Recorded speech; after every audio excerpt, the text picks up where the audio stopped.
The booth at CPAC 2024. Now, I'm going to be very personal here for a second.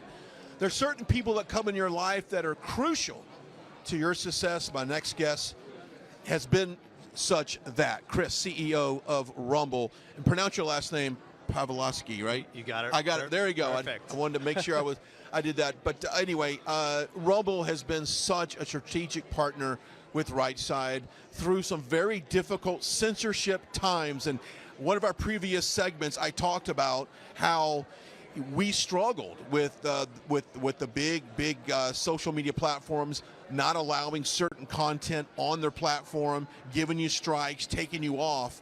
And Rumble has been such a blessing, not only to us, but so many people in this conservative movement. No, absolutely, and we're really happy that you guys are on the platform and using it. I think the genesis of the story and how Rumble got to where it is really important to go over. So we started in 2013. It's been over a decade that we've been around. Wow. A lot of people think we started a couple of years ago, around the Parler time, but we've been around for a very long time. And but the premise at the time was to help the small creator get distribution and monetization they weren't getting on the incumbent platforms. The incumbent platforms were really focused on helping large creators, big corporations, multi-channel networks and brands, and they really kind of forgot about the friends, family, aunts and uncles, the small creator. So we came in, built the platform on the premise to help that small creator, and then fast forward to 2020, I get a call from the ranking member of the U.S. House Intel Committee, Congressman Devin Nunes. As a Canadian growing up, I thought I was under some kind of investigation. You're like, what did I do wrong? Yeah, exactly. And he had a really simple question. He was like, Chris, if I bring my content to Rumble and I search for my name, am I going to be able to find it? And I was like, absolutely. So he comes onto the platform. Within 2 to 3 months, he has 200,000 to 300,000 subscribers on Rumble, whereas on YouTube, he only had 10,000 in 4 years. We're talking about a congressman during an election year. For that to be able to happen, you can call that censorship, you can call it whatever you want. It shouldn't happen. So that's where Rumble kind of started, and then obviously Bongino came on, and many others came on when it comes to Rumble's growth.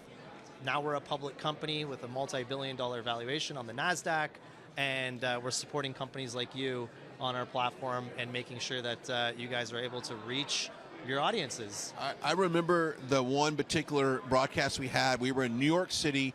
There was a march from Trump Tower to Times Square. It was a Trump flag march. The previous week, we had gotten a strike on another platform which disabled our ability to go live. So we relied heavily on you for that entire broadcast. And we were kind of like at the time, and I think everyone was like, okay, can we hold the numbers there? Because this was early on, this is years ago. Can we have this large concurrent audience on Rumble at one time without something happening? Well, guess what? There was no problems, no issues. And I just remember going, okay, this company right here, because that was really kind of the first interaction with you guys. I'm like, these guys are going to be the bedrock of how we really take our company to the next level, and so I just want to appreciate that. Yeah, no, and a really important part of that story is it's been RSBN that has pushed our limits. You guys have taken us down because of the amount of capacity and traffic that you brought to the platform. So in a huge way, a lot of the platform development and growth is in part to what you guys have done and brought to the platform. You've pushed our limits. You've made us better. You've made us stronger, and we're continuously improving. And we can't wait for this year. We think it's going to be a very big year, especially with you guys. It's going to be a huge year. Okay, so content creators, that's what you're there for as well. So it's not politics. I mean, you've got all kinds of people that upload stuff to Rumble. Let's talk about some of your other content creators outside of politics that if people have an interest in, motocross or fishing or whatever. You guys got that. So yeah, we've invested heavily this year, and it's one of the things that when we went public back in 2022 that I said we're going to do is that we're going to really diversify and bring in different types of content. We were getting a lot of complaints saying, oh, you don't have this, oh, you don't have that. We're just one thing at the time. So we really invested in bringing in more content so people can consume different types of content. Sports has been a huge category. We've brought on the UFC. We have bare knuckle fighting championships on Rumble. We also have exclusive sports league like Power Slap, Nitro Rallycross Racing, Street League skateboarding.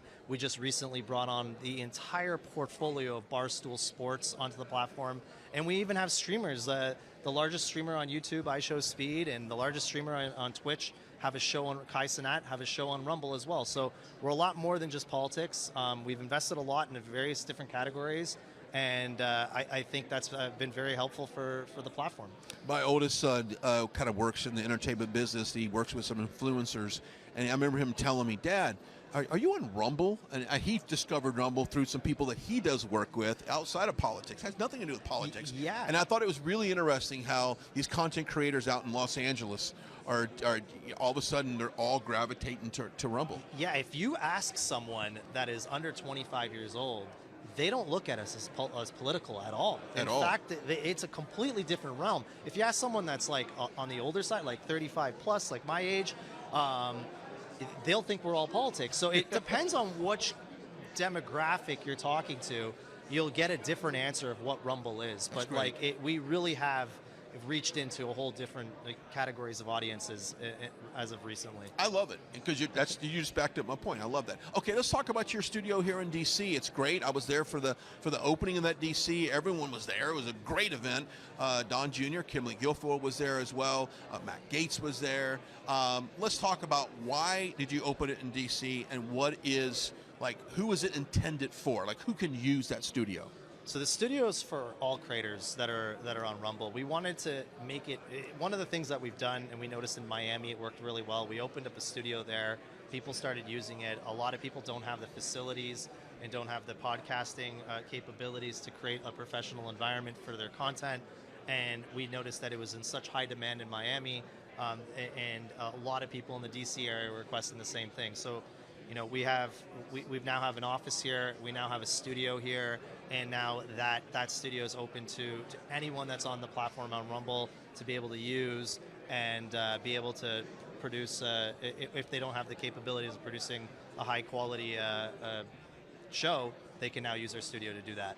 I want to make a call out here to, if you're in Congress, if you're in Senate, if you're a publicly elected official, and you need to put out a message, don't try to, MacGyver it in your office. Don't try to put everything together in your office. there's some legalities to that, but come to Rumble. No, absolutely. And another thing that we allowed congressmen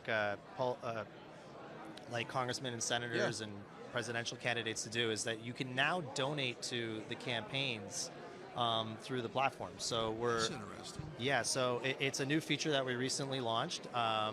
And it's something that we're really excited about. We think that a lot of politicians or candidates will have a great ability to go live, talk to their audiences, and raise campaign donations. That's incredible. That's pretty good. Okay, so if you're a content creator or maybe you know someone that is, what's the best way for someone to kind of get to Rumble, kind of find out some more information, some tools of how to use the platform, and just kind of how to upload their content?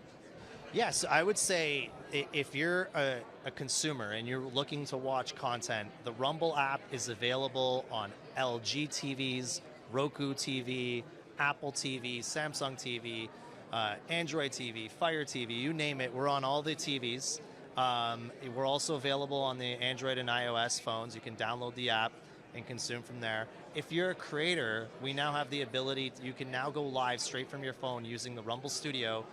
You can download the Rumble Studio app straight from your phones to also go live. So, and if you're using the web, rumble.com, you can find everything there as well. There's people watching us right now live on Rumble. Thank you for watching us live on Rumble. If you're watching us on any other platform right now, log off and go watch us on Rumble. Thank you so much. I appreciate it. Really, from a company standpoint, thank you for everything you've done for us. Thank you for everything you've done for us as well. There you go. Continues. Don't go anywhere.